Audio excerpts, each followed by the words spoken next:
Hello, everyone. Today, I want to talk about the HR tech space, which is getting really hot, and the Workday Salesforce relationship and a few other things. Then I want to talk about talent acquisition, and then I want to talk a little bit about what's going on in the workforce.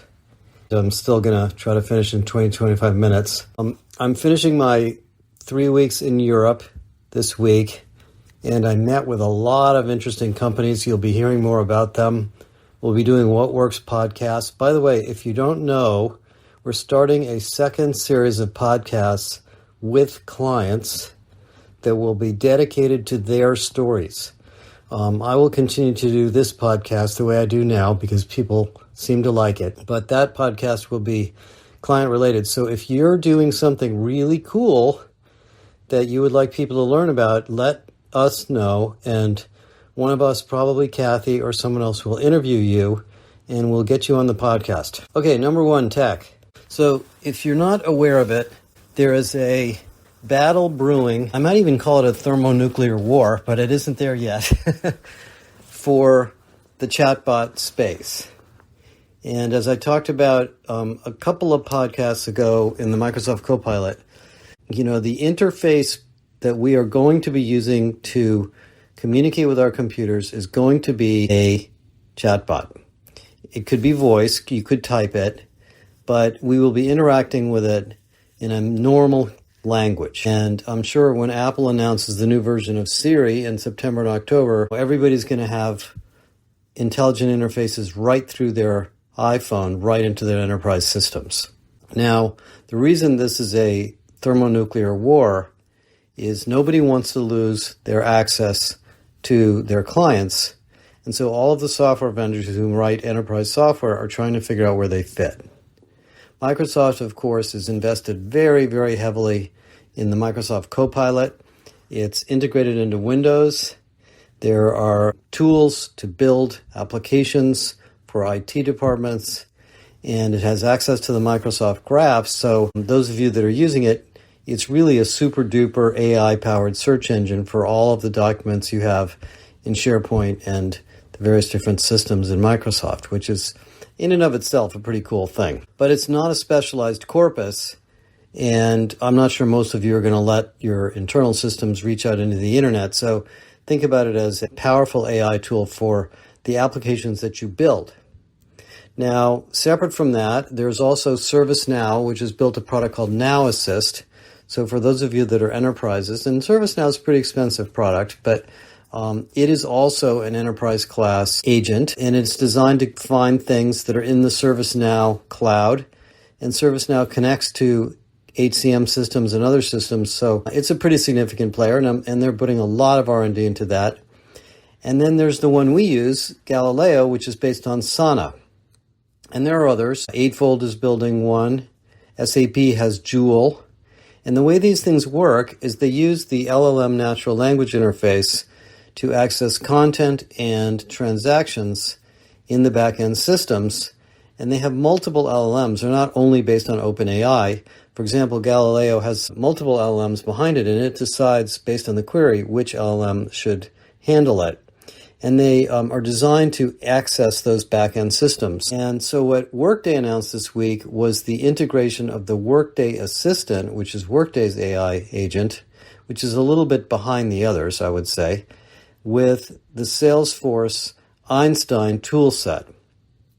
Now, I'm not sure, sort of what the product roadmap of this is going to be, but what Workday and Salesforce are basically saying is we're going to try to get our two chatbots to work together. So on the back end, if you're a salesperson or a marketing person using the chatbot from Salesforce and you're asking information about opportunities and leads and customers, you will be able to access data in Workday, which would be financial data or HR data. And vice versa, if you're using the Workday Assistant, you should be able to access data in Salesforce. Now, that's kind of a lot of work, so nobody knows how quickly this will all get done and how much of it will get done. But that's an example to me of the tectonic plates that are moving around because, you don't want you don't want your employees to go to 5 different chatbots for 5 different things. to go to Paradox for recruiting, to go to Galileo for HR data and information and advice, to go to the Microsoft Copilot for Outlook calendar and documentation stuff, to go to the Workday one for Workday. I mean, nobody wants to do that. So there's going to be shakeout of some orchestration system that will pull these things together. My personal opinion, having been in the software industry for a long time, is that there isn't going to be one that wins, quote unquote, this little bit of a battle that's going on, because these are very different specialized systems. Each of these agents has direct links to many things behind the covers. So, for example, I don't think our tool will ever get you access to every interface in Workday, although we are going to do that. We just signed an agreement to be a Workday partner, and we are going to connect Galileo to Workday to make it easy to use and make it easy to get access to some of the Workday data. So what we're going to end up with in our companies is a number of these systems, each of which are going to find ways to talk to each other. Now, one of the things that I've learned about this from our own experience, because we have a lot of companies in our own customer base using these things, is that depth is better than breadth. So, if you look at the behavior of ChatGPT or the Microsoft Copilot on wide corpuses of knowledge, it can certainly find things, but the more information it has, the less likely it's going to find the precise answer to your question.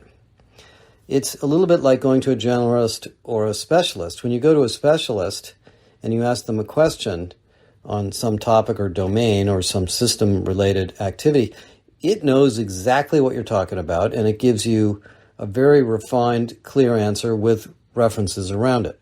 If you ask a generalist, it might give you a lot of information that's helpful, but it may not.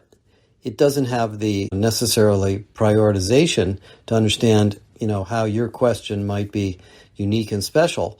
So I think these agents are going to be talking to each other. I don't think one agent is going to subsume all of them. And since the market is still so young, there's going to be a lot of relationships and alliances between them.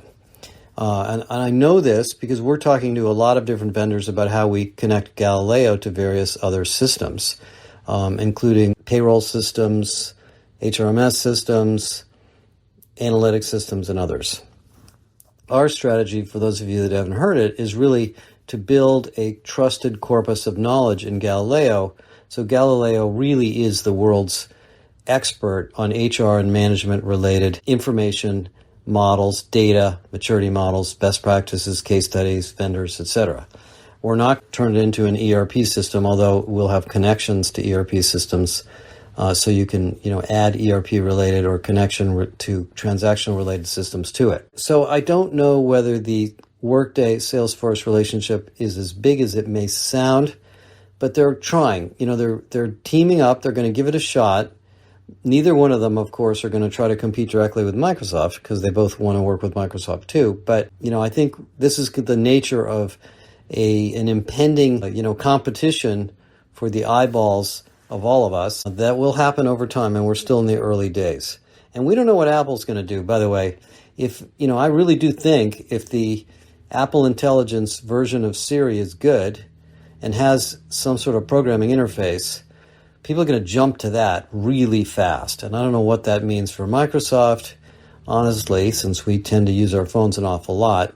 It's not necessarily going to change the way we work with our desktop systems, but, Apple's going to be in this game too, even though they're mostly a consumer company. Okay, number 2, talent acquisition. I've spent a lot of time with talent acquisition teams here, and several of the banks I met and others, we talked about the transformations going on in talent acquisition. So there's something very clear to me that we've been talking to clients about, and that is there's an old model of talent acquisition and there's a new one. And as I was talking to one of the clients, I called it the thin model and the thick model. The thin model is talent acquisition is an Amazon fulfillment center for people. We open a rec, we fire the engines, we do searching, we do sourcing, we do assessment, we do interviewing, We, kind of crank up the talent acquisition machine, and we get people in the door and we hire them. And we optimize the speed and efficiency of that process. We might outsource a lot of it. We use AI as much as we possibly can. And we interact with the hiring manager on issues like the role, the location, the pay, the team, the responsibilities, and so forth. And the talent acquisition function is a fulfillment function. Not very strategic. We don't expect the talent acquisition people to ask a lot of questions. We expect them to just do their jobs well. Now, that's a very old sort of level 1, level 2 identity. It's not systemic. It's certainly not level 3 or level 4 in our model. But, it works for high volume recruiting where you have a lot of turnover or you have repeatable roles that are relatively easy to train for. It doesn't work necessarily for highly specialized roles, but it does create a talent acquisition team that is focused on operations, time to hire, cost to hire, and scale. And, a lot of companies do a lot of hiring. I mean, some of the banks I talk to over here are, hiring many thousands of people per year in different parts of the world, and it's really complicated. A lot of them outsource it to companies like AMS, who we do a lot of work with. So that's the number one. The number 2 model is what I call the thick model. Thick meaning we're getting the process is a little more complicated. And this you could also call the systemic model, where we say to ourselves as an organization, yes, we want to hire people. The reason we want to hire people is we want to grow the capability and capacity of the company. And hiring is one of the ways to do this. It is an expensive way to grow. There's a risk to hiring new people from the outside. They don't always work out. There's a training period. They're not productive for the first 6 to 9 months, sometimes longer. At Rolls-Royce, it takes almost 2 years for an engineer to become productive. We have to affect the rest of the organization. It slows down the rest of the organization. The talent density of the organization can sometimes decrease because new people take time from existing people to get trained. And we might miss opportunities to utilize or leverage people internally that could do those jobs. And we might miss opportunities to re-engineer the work we're doing. So one of the big companies I talked with this week, which is a very global company, said to me, we're going to be laying off a lot of call center agents because of our new AI strategy. How do we just redevelop them? I talked about this last week to move to these new roles. Well, if the talent acquisition function is a fulfillment function, they're not going to even ask that question. These people are just going to be scrambling around looking for jobs inside of the company and probably not having a lot of fun or success. On the other hand, if it's a thick function and the talent acquisition team is more of an advisor role and the recruiter becomes an advisor, and we just wrote a whole research report on this, how talent acquisition teammates, which are usually called recruiters, can turn into advisors, then the talent acquisition function becomes a growth function and looks at internal development, redeployment, talent mobility, and even asks questions like, maybe there's some job design that should be done to prevent the scale of the number of people that we're hiring. I mean, all of my experience in business for the last 40 years or whatever it's been has been we don't do nearly enough discussion about what we're trying to do before we decide we need to hire somebody and whether we could do it with the people we already have. Because most businesses, most teams, projects, work groups have a lot of built-in inefficiencies that build up over time because we just kind of get used to doing things the way we're doing them. And when we need to grow, instead of rethinking how we're doing it and going back to basic principles, we just pile on with more people. And that creates overhead, reduced productivity, etc. And the talent acquisition group, is going to do that if they're a thin model, the first. But if they're in the second model, they're going to challenge you. And what happened when I was going through this with these clients is they basically all sort of stared at me and said, wow, we really need to talk about this. This is a big conversation. About 2/3 to 3/4 of the companies from our survey are in the first model. I'm not saying there's anything wrong with that, but it is not going to work in a labor market like we have today. If the economy continues to slow down like it is, it is slowing down. You saw McDonald's earnings dropped. In fact, their revenues actually dropped a little bit because people aren't spending as much money. And, they're a pretty global company. Then we're going to have to just get better at systemic talent acquisition or systemic growth. I think if you think about the talent acquisition function as a growth function, how do we grow this team, this department, this group, and the many dimensions of growth, recruiting, retaining, reskilling, redesigning, the 4 Rs, then we can take talent acquisition and really upgrade it. The other problem with having this, kind of fulfillment role for talent acquisition is those people suddenly get laid off whenever the company stops hiring. What do we do with them?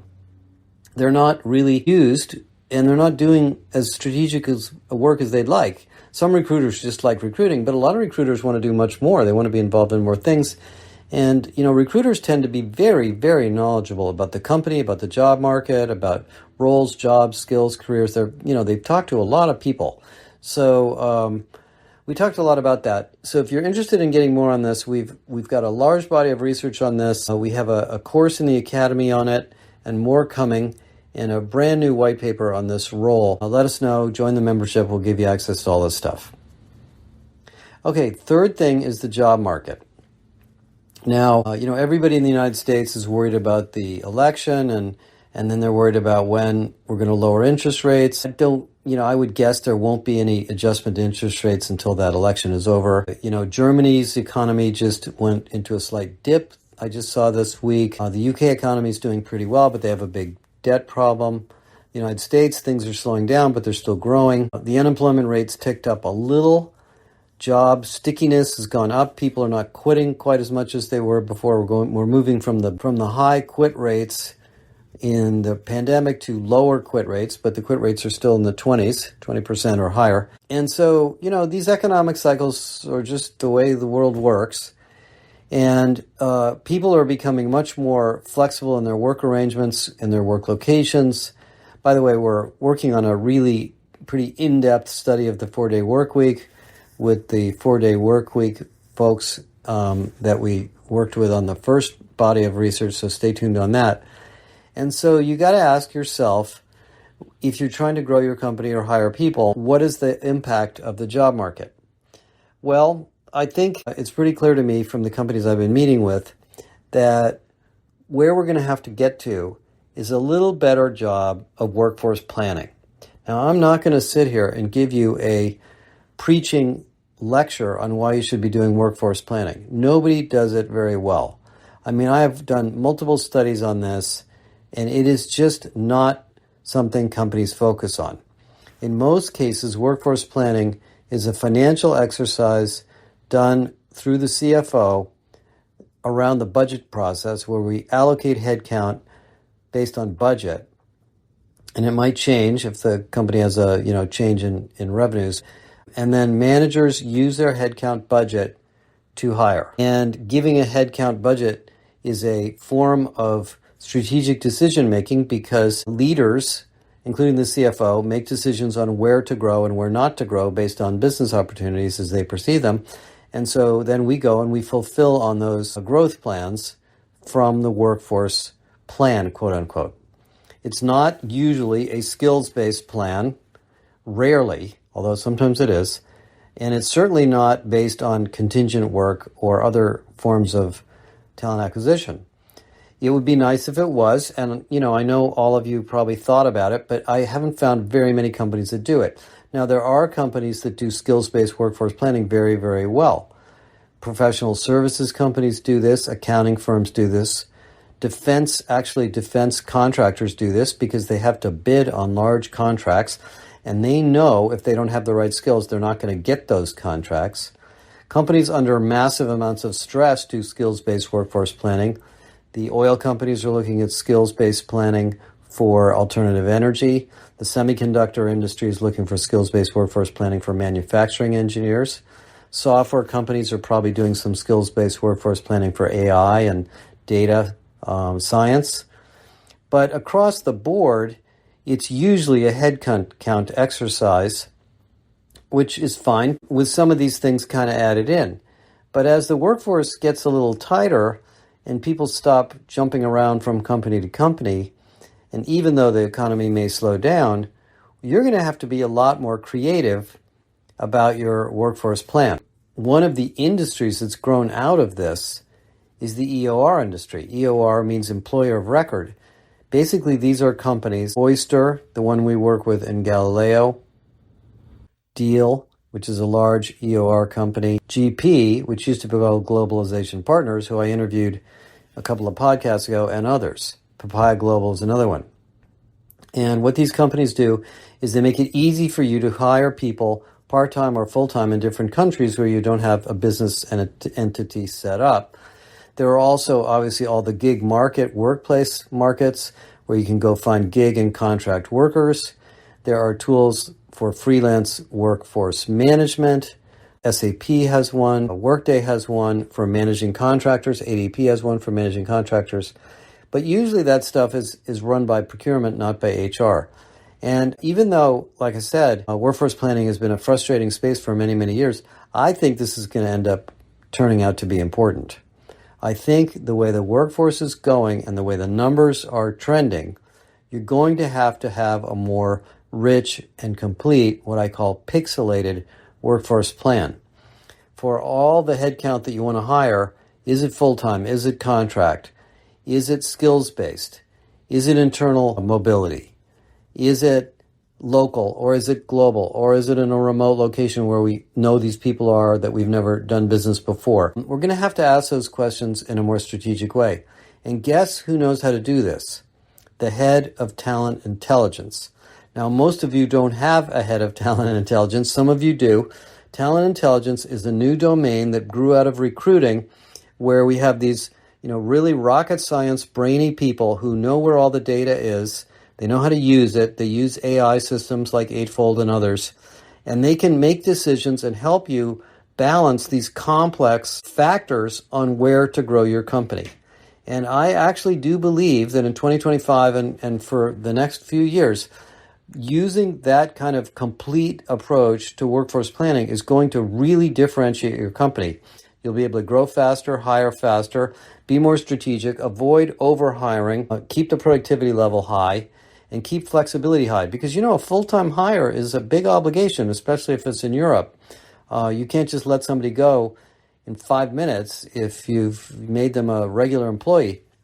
So there are times when we have to use these alternative sources. If you're in a company that's doing dynamic workforce planning like this, I would love to talk to you. We've talked to many companies about this in the past. It's been hard to find companies that do it well. There are a few big companies that do, but I think that's going to be a big trend as the economy takes a little bit of a breather and employees stop jumping around quite so much. Okay, that's it for this week. I will be back at home this weekend, and next week I'll be back in California, so stay tuned for some new stuff coming in the area of L&D. I want to update you on what's been going on in the L&D market next week. Thanks, everybody.